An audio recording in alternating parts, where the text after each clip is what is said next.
Hello students, इस lecture में हम फैक्ट एग्ज़ाम के फोरेंसिक एप्टीट्यूड सेक्शन से 5 मोर MCQs सॉल्व करेंगे। So let us begin. The first question is next number in the series is. So यहाँ पर एक नंबर की सीरीज़ दी गई है और उसमें जो नेक्स्ट नंबर कौन सा आएगा ये पूछा गया है।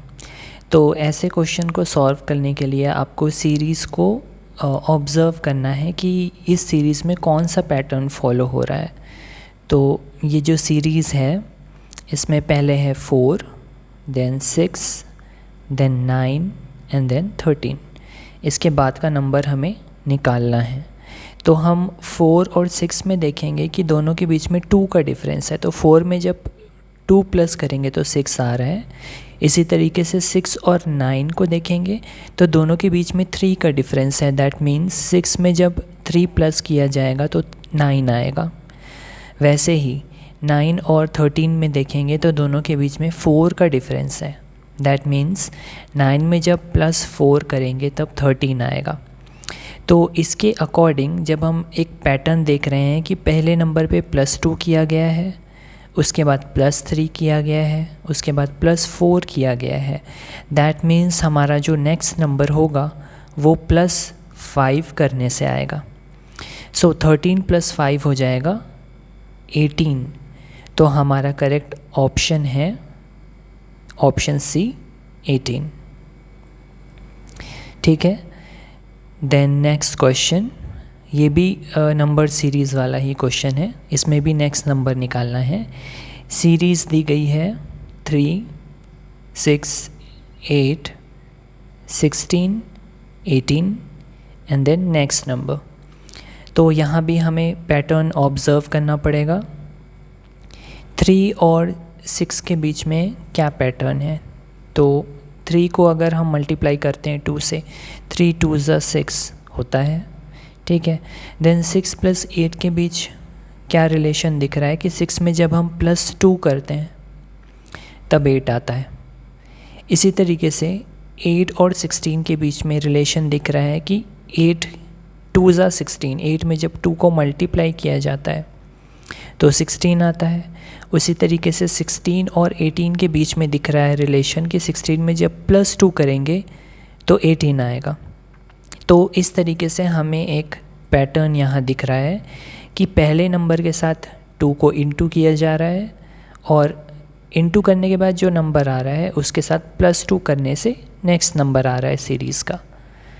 फिर उसके साथ यही आगे कंटिन्यू हो रहा है। पहले नंबर के साथ 2 इन मल्टीप्लाई हो रहा है और उसके प्रोडक्ट के साथ 2 प्लस हो रहा है। ऑलराइट। तो 18 के बाद जो भी नंबर आएगा वो कैसे आएगा, उसके लिए लास्ट नंबर 16 के साथ हमने +2 किया था तो 18 आया था। दैट मीन्स नेक्स्ट नंबर में 2 से मल्टीप्लाई करने पे नेक्स्ट नंबर आएगा। तो 18 × 2 करेंगे तो 18 2 ज़ा होता है 36। तो करेक्ट ऑप्शन हो जाएगा option B 36। Then next question है, if the sum of two numbers is 32 and their difference is 16, the smaller number would be। तो दो नंबर का सम अगर 32 है और दोनों नंबर का जो डिफरेंस है वो 16 है तो दोनों में से जो स्मॉलर नंबर है वो क्या होगा। तो ये निकालने के लिए पहले हम अज्यूम कर लेते हैं कि जो स्मॉलर नंबर है जिसे हमें निकालना है उसे हम अज्यूम कर लेते हैं x और जो लार्जर नंबर है उसे हम अज्यूम कर लेते हैं y। देन क्वेश्चन के according sum of 2 numbers is 32।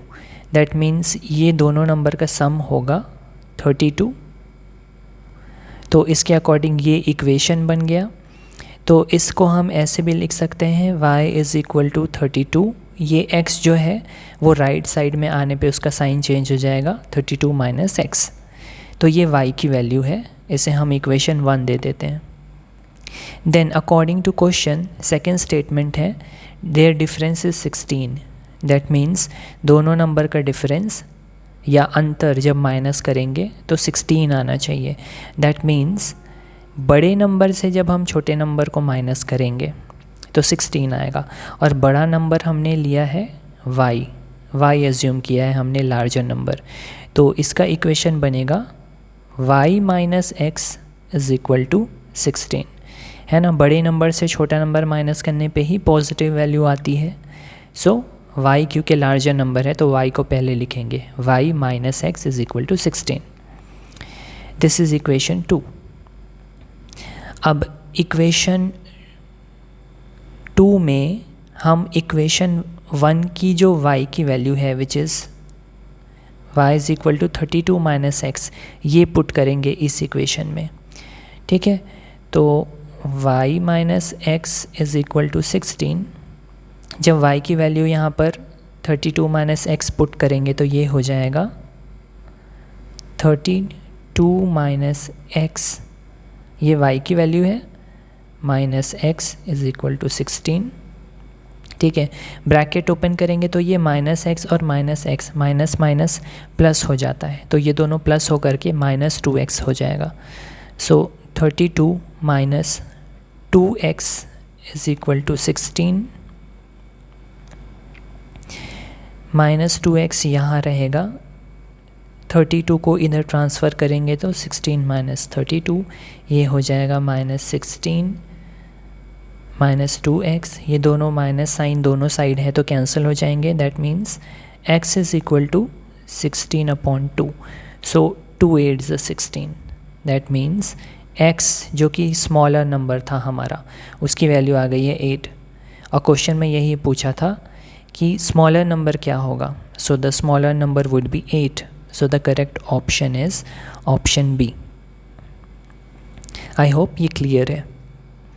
Then next question, according to the Simon-Newcomb theory, the probability of occurrence of all the events is equal to, तो ये probability का क्वेश्चन है और इसमें एक थ्योरी है साइमन न्यूकॉम्ब थ्योरी, जिसके अकॉर्डिंग किसी भी अगर बहुत सारे अलग अलग इवेंट्स हो रहे हैं तो उन सारे इवेंट्स का एक साथ होने का प्रोबेबिलिटी या चांस कितना है या क्या है इस थ्योरी के अकॉर्डिंग। तो उसके ऑप्शंस हैं continued product of probability of each event, sum of the probability of each event, continued product of probability and divided by probability of single event. यहाँ प्रोबेबिलिटी को मैंने p से डिनोट किया है जिससे यूजुअली किया ही जाता है। ऑप्शन डी है 4 times the probability of single event. तो अगर आपने प्रोबेबिलिटी पढ़ा है और साइमन न्यूकॉम्ब थ्योरी पढ़ा है तो उसके अकॉर्डिंग जो करेक्ट ऑप्शन है वो है option A, continued product of probability of each event. तो साइमन न्यूकॉम्ब थ्योरी के अकॉर्डिंग अगर हम प्रोबेबिलिटी को p से डिनोट कर रहे हैं तो probability of occurrence of all the events, probability of occurrence of all the events, तो अगर बहुत सारे इवेंट्स हो रहे हैं, सपोज़ हमने इवेंट्स को ऐसे वर्ड्स दे दिए हैं, event A, event B, event C and so on, तो इन सारे इवेंट्स के होने की प्रोबेबिलिटी जो है वो इक्वल होती है इन सारे इंडिविजुअल इवेंट्स की प्रोबेबिलिटी के प्रोडक्ट की, ठीक है। तो इससे हम ऐसे डिनोट कर सकते हैं मैथमेटिकली, प्रोबेबिलिटी ऑफ ए, ये सिर्फ ए इवेंट के होने की probability into probability of event B into probability of event C into and so on, ठीक है।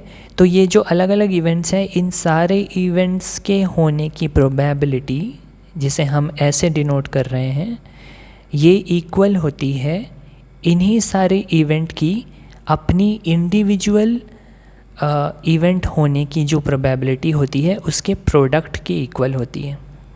तो इंडिविजुअल इवेंट ए के होने की probability into individual event B के होने की probability into individual event C के होने की प्रोबेबिलिटी एंड सो ऑन, ठीक है। तो according to Simon Newcomb theory इस तरीके से हम अलग अलग इवेंट्स की प्रोबेबिलिटी को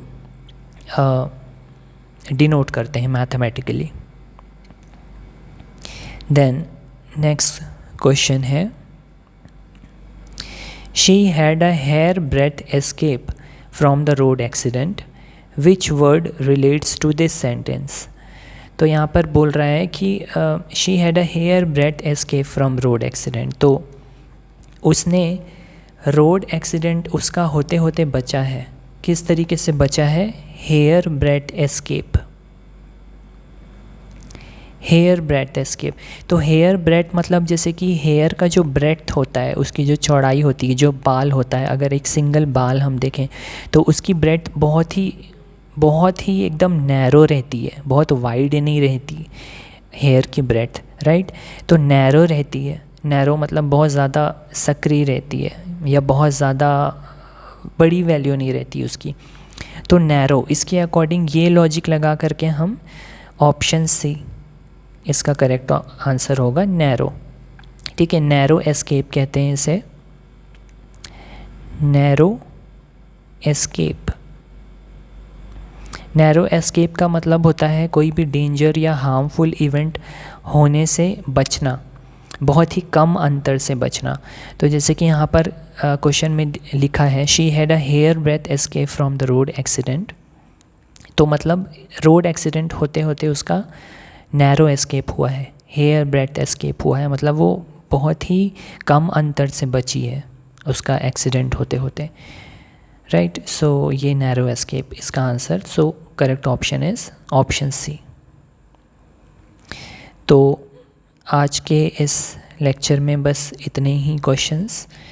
नेक्स्ट वीडियो में हम और भी MCQs कवर करेंगे। So stay tuned and like, share and subscribe. Thank you so much.